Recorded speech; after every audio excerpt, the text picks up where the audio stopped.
每年冬天的第一场雪好像是有什么魔力一样，能让一堆大人1秒钟变小孩。今天的视频来记录一下北京今年的初雪。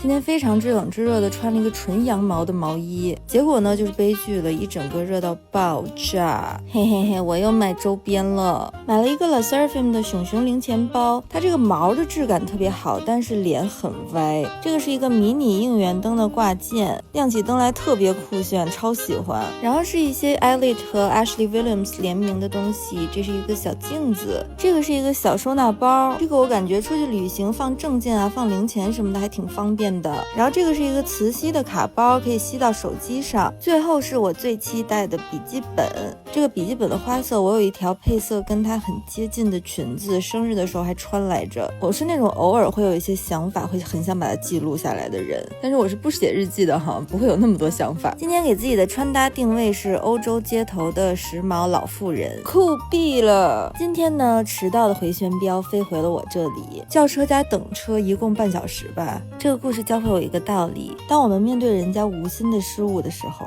当然是选择原谅啦。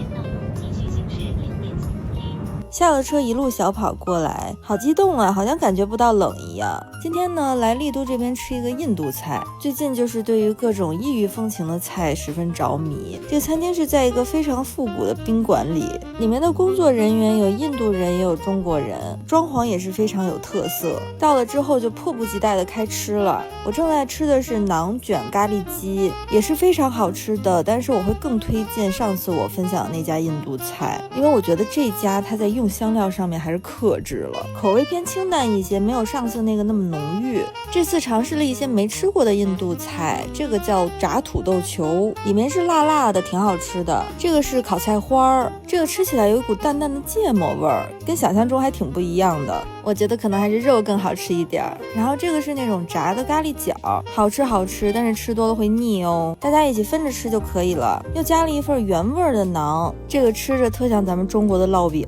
最后呢，他们送了我们一些印度的奶茶尝了尝，除了太甜之外，我真的觉得是好喝的，有很复杂的香料味，但是我喝不出来是什么香料，貌似能尝到一种薄荷那种凉飕飕的感觉。饭后出来等车的时候玩了一会儿雪，柚子鬼上身。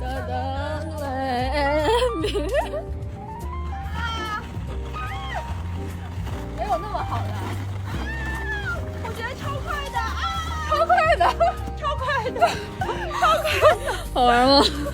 今天我们去了一家朋友强烈推荐的酒吧，说里面有迪姐打碟，还蛮酷炫的。我点的这杯鸡尾酒有点失败，但是这个巴斯克蛋糕非常好吃哦，所以就换成喝葡萄酒喽。出门拍照，看这门口的桌子上有人写了个冬天，给他一点陪伴吧。撒吧，快撒！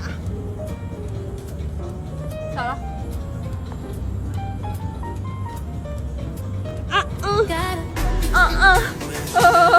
我去的